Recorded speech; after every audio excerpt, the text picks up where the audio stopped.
Madame, Monsieur, bonjour et bienvenue au Flash Info de ce mardi 2 septembre 2025 sur Kivu Morning Post.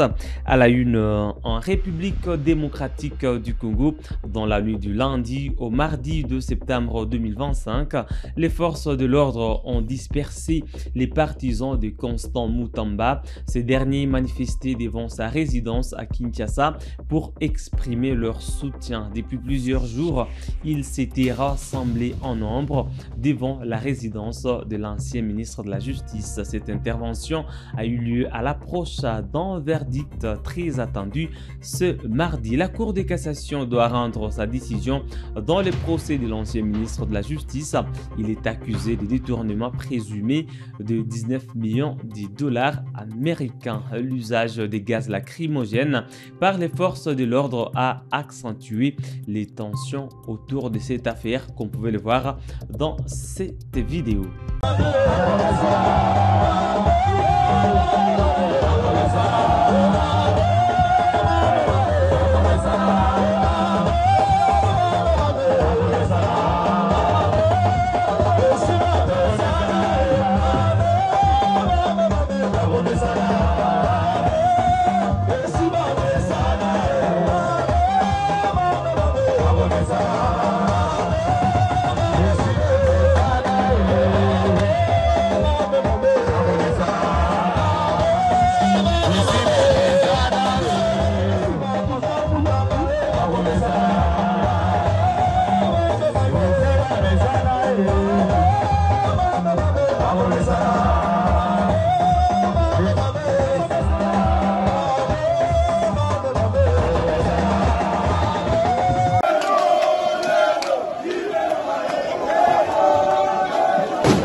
Toujours à Kinshasa, le général Peter Chirimwami et le colonel Alexis Rubagisha ont reçu l'hommage national le lundi à Kinshasa. Chirimwami, blessé au front à janvier à Goma, est décédé de ses blessures. Les deux officiers ont été élevés à titre posthume, respectivement au rang de lieutenant général et général de brigade. Ils ont été honorés dans l'ordre national des héros nationaux Kabila Lumumba en présence du président Félix Tshisekedi.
Et à Goma, le processus des Doha dirigé par le Qatar stagne malgré la signature de la déclaration de principe.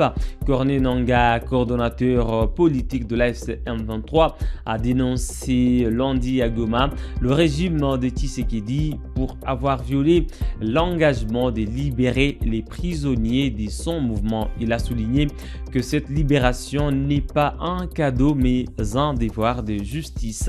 Nangaa a également déclaré que l'AFC M23 est prête à dialoguer avec d'autres Congolais sans le président Tshisekedi qu'il accuse de bloquer le processus. Disons, nous sommes des hommes épris de paix et nous tenons au dialogue. Et que s'il persiste à ne pas vouloir le dialogue, nous on fera ce dialogue sans lui. Donc nous restons attachés à la loi et nous ferons tout ce qui est de notre niveau pour qu'on arrive à une solution. À Doha, ce qui bloque, c'est M. Tshisekedi. Nous avons mis avant d'arriver à Doha ce que nous appelons les mesures de rétablissement de confiance. Qui doit exécuter, ce sont des préalables avant qu'on aborde le problème des fonds dans les négociations. À Doha, on n'a jamais discuté des causes profondes de la crise. Nous sommes dans les préalables.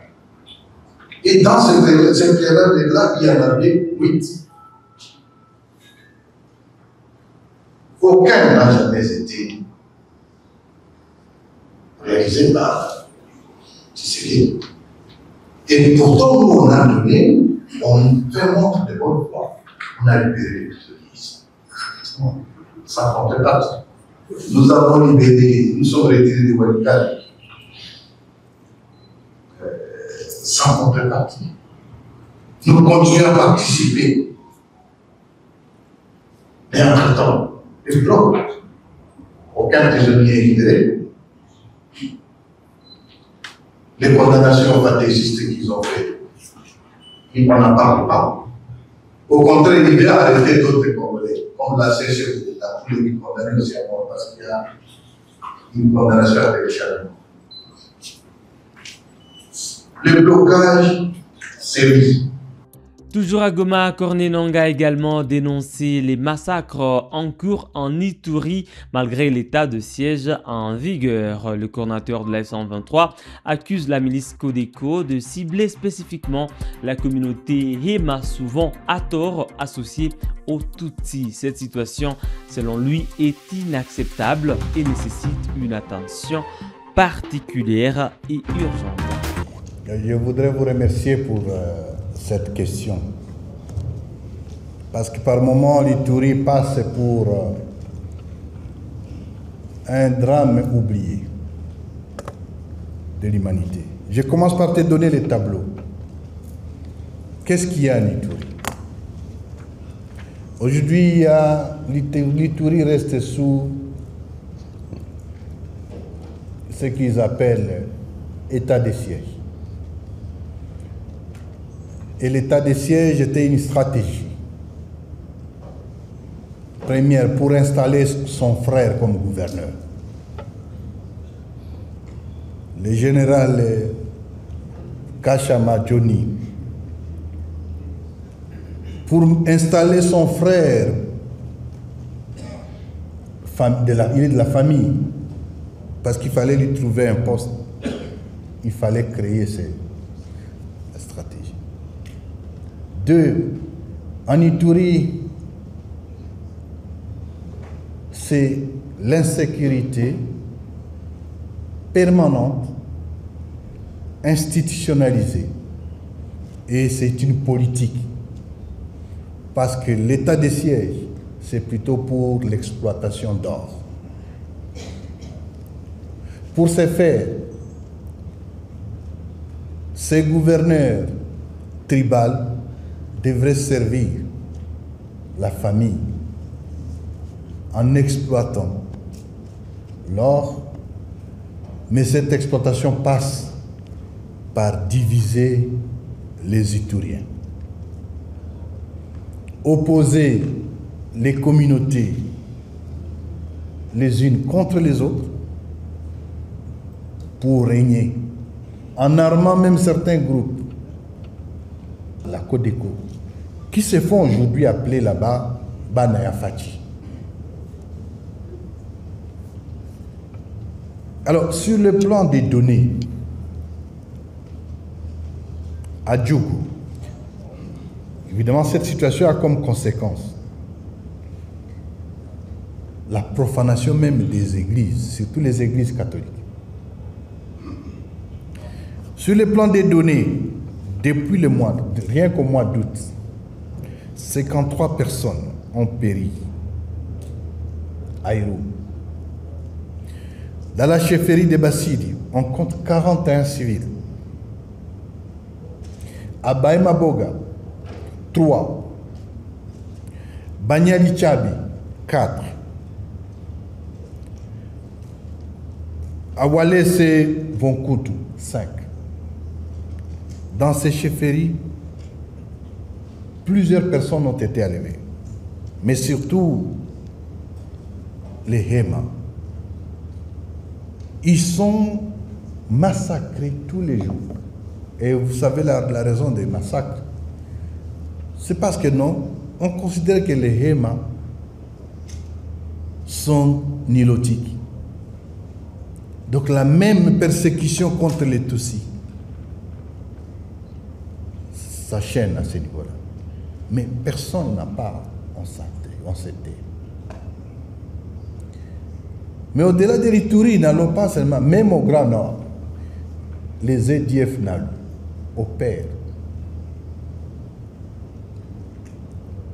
au jour le jour. Entre-temps, on dit qu'il y a un gouvernement qui a abandonné l'Ituri et qui a sous-traité sa mission en disant que c'est d'autres armées qui doivent venir. Ce qui se passe à Ouvir, prototype de non-État, c'est la même chose en Ituri, et là c'est pire. Cette situation doit s'arrêter. Trop, c'est trop.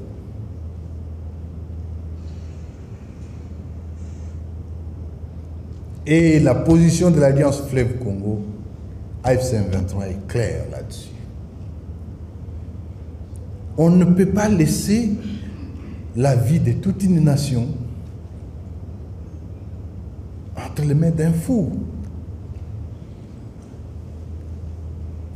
Aujourd'hui, M. Tshisekedi ressemble à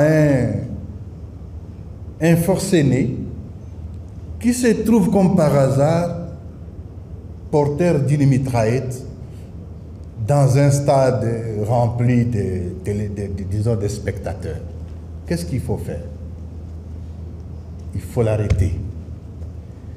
Et il nous appartient, nous les Congolais, chacun ce qui les concerne. Arrêter cette folie. Et nous allons l'arrêter dans cette folie.